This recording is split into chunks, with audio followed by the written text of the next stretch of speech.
เอาพี่น้องเอ้ยเสิร์ฟเปิดภาพมาตอนนี้กับบ้านน้องแต่ก็ถือว่า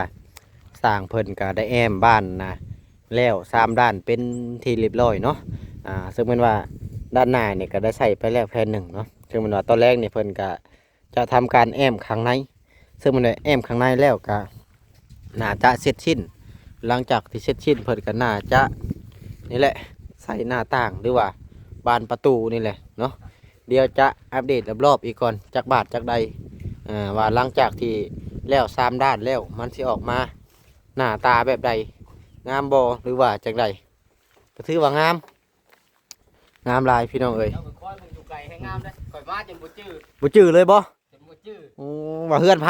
เอ้ยว่าสิตายแล้วข่อยน่ะโอ้งามแฮงพี่น้องเอ้ยคอยตรงนี้ถือว่าคักหลายอันนี้จะเป็นบรรยากาศรอบๆเด้อพี่น้องเอ้ยระหว่างด้านหน้า3-4 ด้านเนี่ยบ่แอนจะอัปเดตให้เบิ่งทุกด้านทุกทางเนาะพี่น้องเนาะหลังจากที่เพิ่นแล้วเนี่ยเพิ่นก็จะเฮ็ดบันไดแล้วก็เทพื้นพี่น้องเอ้ยเทพื้นเลยก็เฮ็ดเฮือนครัวออกมาอีกยังลายมืออยู่บ่แอนจะมาอยู่ในนี่นี่แหละพี่น้องเอ้ยมื้อแรกนี่ก็จะแอมตัวนี้แล้วก็เฮ็ดคันได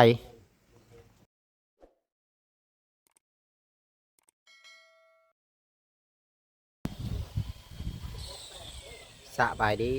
สวัสดีพ่อแม่พี่น้อง FC เบิดสุขุสู่คนว่าจะเป็นฝั่งไทยฝั่งลาวหรือว่าสิเป็นทางต่างประเทศก็ยินดีต้อนรับเข้าสู่ช่อง YouTube บางเอ็นสตูดิโอหรือว่า Facebook Fanpage บางเอ็นอีกแล้วเอาพี่น้องเสิร์ฟเปิดภาพมาตอนนี้ก็มา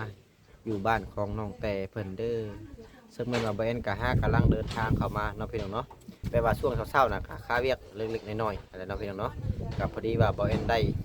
ไปแจ้งข่าวเอื้อยที่เพิ่นประกาศตามหาลูกสาวที่เป็นคนไทยลูกสาวเพิ่นอยู่มหาไซจังหวัดสมุทรสาครนั่นล่ะเนาะพี่น้องเนาะซึ่งเหมือนว่าบอเอ็นก็ได้พูดได้คุยหรือว่าได้แจ้งข่าวที่เพิ่นไปเป็นที่เรียบร้อยเนาะคือคลิปที่เพิ่นพูดคุยกันน่ะทางบอเอ็นน่ะยังบ่ได้เอาลงเนาะพี่น้องเนาะก็มีแต่ว่าฝากพ่อแม่พี่น้อง FC ฝากติดตามตอนต่อไปในเด้อพี่น้องเพราะว่าบอเอ็นก็พาออกมาเวียกทั้งนี้แน่เนาะมาอัปเดตบ้านน้องแต่ให้ FC เบิ่งหั่นแหละก็เลยว่ายังบ่ทันได้ตัดลงคลิปตัวนั้นก็มีแต่ว่าฝากไปเบิ่งนำกันหรือว่าฝากไปเบิ่งความรู้สึกหลังจากที่แม่ได้มาเจอลูกได้มาเจอแม่คน2 คนกับควรมาเจอกันอีกครั้งอะไรความรู้สึกของเพิ่นเป็นยังไงก็ฝากติดตามตอนต่อไปเนาะเอากระสันกับมาฮอดบ้านน้องเตแล้วกันมาเอินกาจะได้อัปเดตบ้านน้องเตให้พ่อแม่พี่น้อง FC เบิ่งอีกก่อนเนาะก็คือตอนนี้นะทางสร้างเพิ่นก็ได้แอมถือว่าโอ้ใกล้จะเสร็จชิ้นแล้วนะพี่น้องเนาะถือว่าได้3 ด้านแล้วเหลือแค่ด้านหน้าด้านเดียวหน้าสิแล้วมื้อนี้เอ้ยพี่น้องเอ้ยเหลือแค่ด้านหน้าด้านเดียวโอ้ถือว่างามหลายพี่น้องเอ้ยและตอนนี้นะดาวแอมอยู่ด้านนี้เนาะพี่น้องเนาะเดี๋ยวเอากล้องออกไปไกลๆก่อนมันบ่เห็นนี่แหละพี่น้องเอ้ยตอนนี้นะด้านข้างเนื้อข้างตะเวนออกเนาะวันถือว่าเสร็จสิ้นเพื่อบอกแอนเดินทางมอดก็ถือว่าแล้วเราบ่สร้างนั่นนะเรียบร้อยเรียบร้อยนะเรียบร้อยไม่แต่ท่ามากแต่ห้างบัดนี้มาบ่ทันพี่น้องเอ้ยถือว่าเรียบร้อยแล้วเสียดายเด้บ่ได้มายืนซอยปกติบอกแอนได้เป็นคนยืนซอยนะต้องกินลาบชิ้นหลายกว่าหมู่มื้อนี้ได้แม่นแล้วพี่น้องเอ้ยถือว่าแล้วบาดนี้งามลายเดี๋ยวปิ่นเป็นกล้องหลังให้ FC เบิ่งก่อนพี่น้องเอาพี่น้องเอ้ยการเข้าฟ้าบ้านน้องแต่ก็ถือว่าเสร็จสิ้นเป็นที่เรียบร้อยเนาะด้านข้าง3 ด้านนี่ถือว่าแล้วก็มีแต่ว่ายังด้านในเนาะเดี๋ยวบ่แอนจะย่างอ้อมหอบก่อนจะอัปเดตรอบๆให้ FC เบิ่งอะไรเนาะอันนี้จะเป็นผ้าข้างด้านตะเวนออกเนาะส่วนแม่นว่าตัวนี้จะเป็นด้านหลังของทางหัวนอนเนาะพี่น้องเนาะหรือว่าทางหัวนั่นแหละเอาง่ายก็ได้ส่วนแม่นว่าด้านนี้จะเป็นด้านตะเวนตกบอนที่เพิ่นจะทำการเกาะขี่ไฟหรือว่าโหนครัวออกมาอีกอะไรเนาะถือว่าตอนนี้นะแล้วเสร็จสิ้นไปแล้ว3 ด้านเป็นที่เรียบร้อยเนาะต่อไปการนี้แหละเพิ่นจะ มาเฮ็ดเฮือนครัวอยู่บ่อนนี่เนาะพี่น้องเดี๋ยวบ่แอนจะบรรยายให้ FC เบิ่งก่อนนี่แหละเนาะนี่ตัวนี้ก็คือว่าได้ยินทางบางโอลีว่าสิเฮ็ดเรือนไผต่อว่าบางโอลีแม่นจักแมทอันนี้นะเจ้าเฮ็ดเรือนไผมานี่นะแต่นี่ออกไปนะบ่แม่น4 เมตรบ่รวมตัวนี้ได้5 เมตรมายืนเบิ่งดูอธิบายให้ FC ฟังเขาสิเอาเพราะว่า FC ถามมาหลายนะเป็นหยังคือบ่ใส่หน้าต่างเพิ่นอันนี้นะเพิ่นบ่เข้าใจเนาะแม่แต่ว่าบ่แอนก็อธิบายแล้วว่าเฮาน่ะสิมุงลงมาในนี้ถ้าว่าเฮาใส่เฮาก็เปิดบ่ได้คือเก่านะมันเสียหน้าต่างทิ่มเพราะว่าเฮามีบ่เทียนแล้วเพิ่นมันเข้าบ่อนเด้เพราะว่าใส่แต่ก็บ่ได้ไข่เนาะได้ไข่เพราะว่าเฮาเฮ็ดต่ำไปตรงนี้เฮาจะเอาขึ้นสูงสูงมันชันๆลงเนาะละบ่ได้อย่าเข้าบ้านเว้านี่ว่าสิแล้วมาตั้งหัวกบอยู่นี่ทำได้ทำได้บ่ได้เอามาเขาพี่บ่อ๋อพูดตั้งหัวกบอยู่นี่แล้วย่างเข้ามานี่ย่างเข้ามานี่แต่ว่าเฮ็ดเป็นห้องน่ะให้มันยาวห้องนี้ให้มันสั้นเนาะมาทันบ่จังหวะมาตั้งหัวกบอยู่นี่แปลว่าให้มันสูงขึ้นมานะย่างขึ้นมาใช่ครับให้ย่างจะมาประมาณ1,000 2,000ป๊อกๆล่ะมาไข่ก็ดูแอดนี้ตัวนี้มันเป็นทางเดินเลยเดินตะพุ่นแม่นทั้งแล้วก็ทั้งนั้นก็แยกกันย่างแยกๆขึ้นไปแล้วไข่ห้องนอนเพราะห้องนอนอยู่นี่เดินไปอยู่นี่เด้ขับว่าเฮ็ดสิค่อยเด้อไปมื้อนี้ให้บ่บ่ช่วยว่าซินน่ะเอาเลยซื้อซีนมาบ่นี่น่ะก็คือทุกๆวันศุกร์เพราะว่าบ่เอ็นมาช่วยงานช่วยเวียกก็อยากให้กินแนวดีแน่ใจละลายด้วยจุลีครับแม่คงว่าดีนะแม่ผู้เก่าฮะโดยแม่ผู้เก่าฮะโดยโอ้ใจดีแฮงเลยได้ยินสิบ่กล้องทำบ่ไปเอาพี่น้องก็ให้ทั้งบาบอสเพิ่นซอยซีนก่อนเพราะว่าบ่เอ็นฮักกับมาก็ดีว่าสิอัปเดตให้ FC เบิ่งรอบๆก่อนถือว่างามหลายได้พี่น้องเอ้ยตอกออกแตกแอกแล้วเรียบร้อยเนาะเอาเลยคือว่าตันทางค่อยขึ้นบาดนี้มันขึ้นได้บ่บาดนี้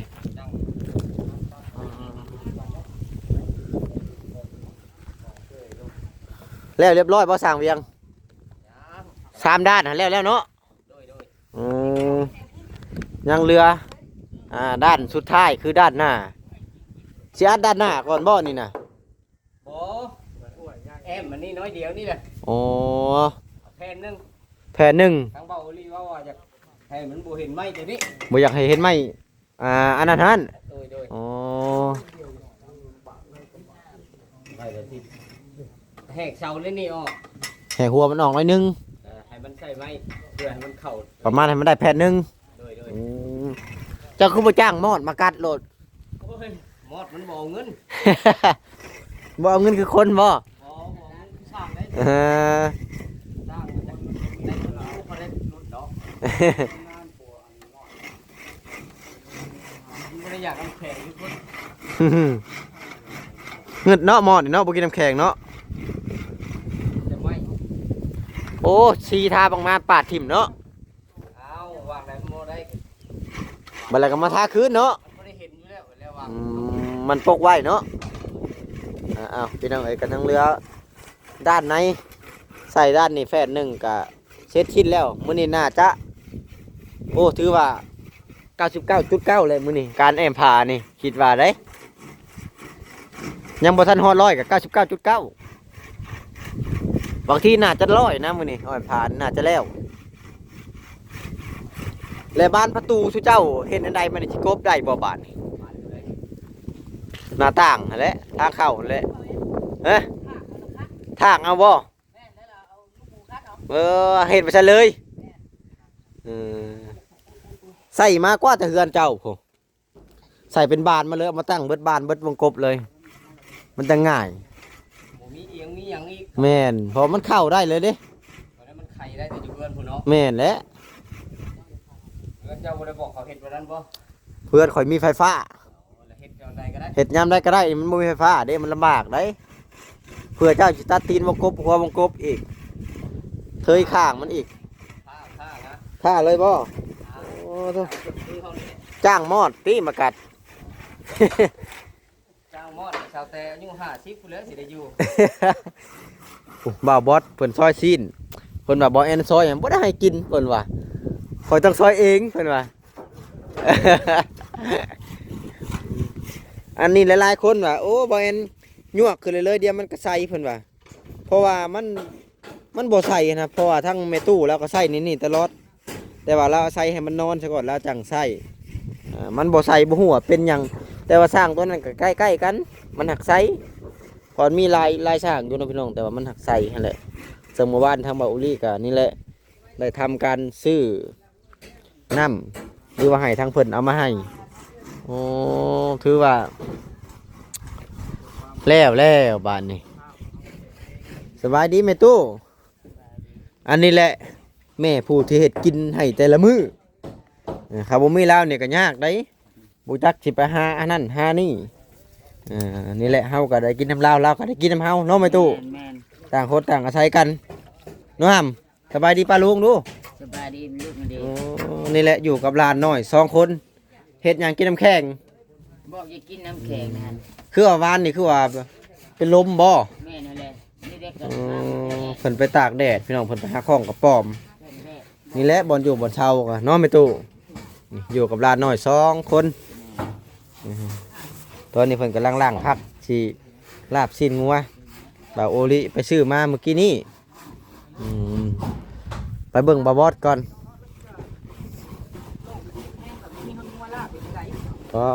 ลาบชิ้นงัวสบายดี เจ้าช้อยเองบ่มื้อนี้ ผมมาช่อยหน่อยกว่าสิ บ่ค่อยถ่ายคลิปยังบ่ทันจบ ก็ยาคอยแก้วนะเจ้ามาช่วย บ่ให้เจ้าช้อยเลยมื้อนี้ แม่นหลายอยู่บ่ งามแฮงบ่อีหลีเชื่อสิ เอาดิเป็น ชื่อเป็นแฮงเนาะ คือแบบ คือพ่อแพทย์ ฝากถึงพ่อแพทย์เด้อพี่น้องเด้อเพิ่นบ่ออกมาแต่บ้านเลยคือมื้อนี้บ่แอนมามื้อใดรู้สึกว่าจะโชคดีตลอดหันนะ ว่าโชคดีขอโทษตามเจ้าเนาะ โทรตามบ่ โทรตามเล่าบ่จอยข่าวบ่นะ บ่จ้อยได้ค่ะ อยากโทรอยู่แต่ว่าหมู่ หมู่บ่มา หมู่มาหลายเทื่อแล้วครับ อื จะฟังโทรนะ ม โทรคู่มือเนาะ อันนี้นะเห็ดตะโล โทรล่ะเก้านี่ พ่อแพทย์และเห็ดตลก บ่ความหมายว่าเห็ดตะโลก็แทบได้แกงเขียวหน่อไม้ เอาผ้าลงมาเนี่ยนึงมั้ย ซีนคือเข่ามีดคือเข่าแท้มีดคือเข่าแท้ คือว่าน้อยๆนี่เนาะ เอาแอน เอ๊ะ หาถ้วยไหมนี่ไปจะพักนี่ เดี๋ยวจะหน่อยจังหาค่อยอัปเดตช่างก่อนเพราะว่ามันยังบ่ได้จบคลิปหั้นนะ จอยเจ้าเรา แบบนี้ต้องงามแฮงพี่น้องเอ้ยเออ จังตาย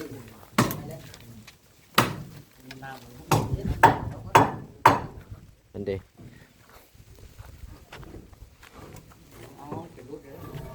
อันเด้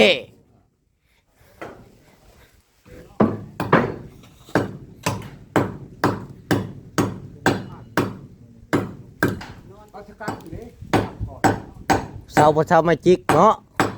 มาจิกมันไม่จิกตายหล่อนบาดนี้ สมัยเขายังน้อยหาจ้อนก เจ้าสบายได้หวาน ข่อยบ่เคยเจอนกในมาจิกข่อยเคยเจอนกแต่ในกกอันนั้นกกเปื่อยกกเปื่อยหล่อน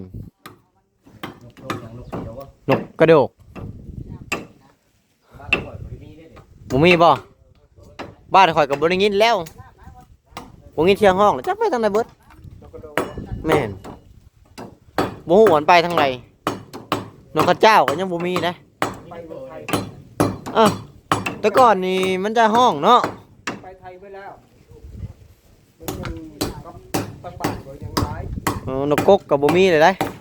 แก้วน้ำตางยังมีอยู่ บ่มีเลยนกแก้วนกแขกก็ได้แถวนี้บัดนี้มีแต่นกเอี้ยงนี่ยังมาลายอยู่นกเอี้ยงน่ะนกเมียของพร้าวลาย เอาเล็ดปืนเก็บเขาก็ยึดไว้ อืม เอาบ่ให้เจ้าเลยจะยิงนกเลย บ้านเมืองเพิ่นก็ยึดเพิ่นแหละเนาะ แม่นแหละ กฎหมายเนาะมันมีการปรับใหม่ให้แล้วก่อนนะกฎหมายมันมีจับผมแหละ ดาวเบี้ย โอ้ย เอาจุกเอาก็ คำเป็นไปได้ก็อยากให้มีให้แล้ว แบบว่าเพิ่นน่ะบ่ได้เชียร์เงินภาษีค่าปืนเนาะปืนบ่ได้มีทะเบียนปืนแก็บปืนผิดกฎหมาย นี่ว่า เดี๋ยวนี้แหละ นี่นะ เพิ่นเลยบ่อยากให้ยิง เห็นรถหลายเขา ปล่อยให้เจ้านั่นเขาชาวบ้านเกี่ยวเสียงลูกพ่อ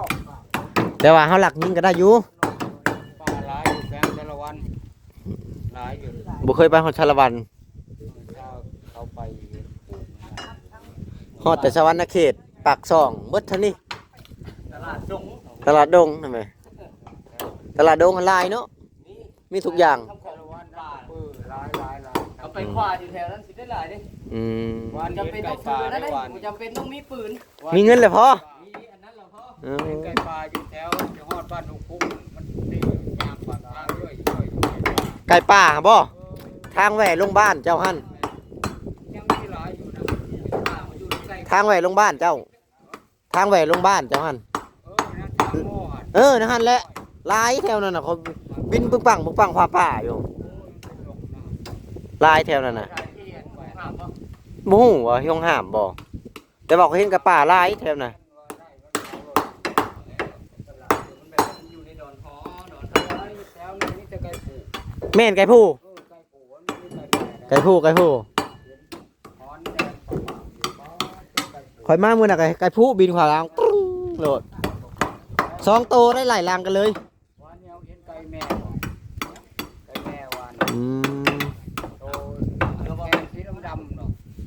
กับฮู้ว่าเพิ่นห่วงห้ามบ่เฮาก็ยังบ่จักเอาขึ้นลองเบิ่งดู ได้แล้วบ่จักแค่นั้นน่ะข่อยเอาวิทย์แล้ว เดี๋ยวอันสิขึ้นไปทางเทิงก่อนอย่าพาทางเด้อทางเวียงเด้ออย่าพา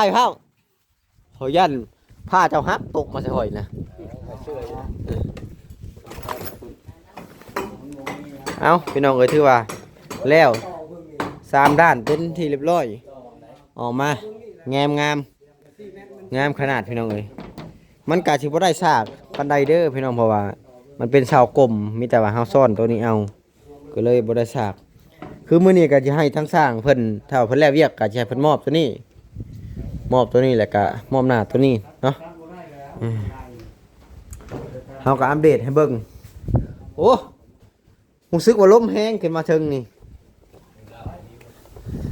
งามพี่น้องเอ้ยนี่แหละคือว่าเสร็จชิ้นเป็นที่เรียบร้อยการแอมพาบ้านของน้องแต่หลายคนเพิ่นว่าโอ้ใส่หน้าต่างน้อยแท้เพิ่นว่าเขาใส่หน้าต่างใหญ่มันก็พอดีกระเทินนะพี่น้องเอ้ยเอาสองอันมันก็ได้นิดน้อยหนึงข้างนิดน้อยหนึงหั่นน่ะมันพอดีแอมยากเพราะว่าเฮือนมันน้อยหลายคนก็ว่าดีแล้วแอม2ห้องสร้างเวียงเจ้าได้ยินข่าวแล้วบ่ ยัง น้องของน้องแต่สิเดินทางมา คนที่มาลินสงการบ่ ลิ่นสงกรานต์ อ๋อ ในวันที่12เร็วๆนี้ คนท่านได้เห็นเขาแต่เห็นแต่ในโทรศัพท์ซื่อ บ่แม่นบ่าบอสเนาะ ๆครับว่าพอดครับ เห็นกันเลย เอาไปทำงาน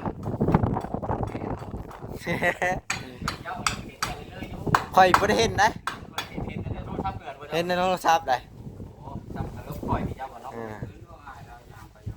อ๋อเห็นแต่อ้ายมันบ่ลุงเจ้าก็ได้ คือว่าอ้ายน้องแต่มาบ่มื้อน่ะอืม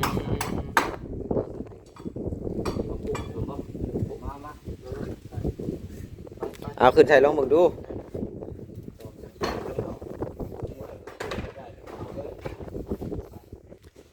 ฮัน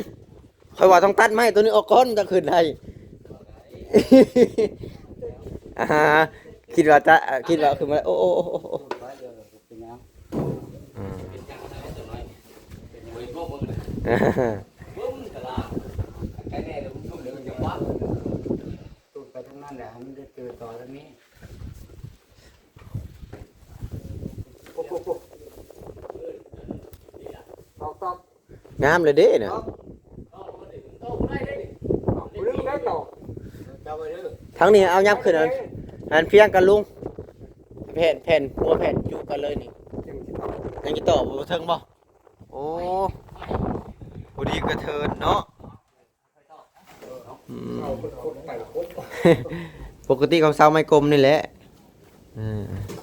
แต่ว่าหลังจากที่แล้วมันก็งาม เรือเมียนไปนี่เลยเรือเมียนสามเป็นปลาย ให้เซามันเข้ามาในเนาะ เดี๋ยวมันคือคิด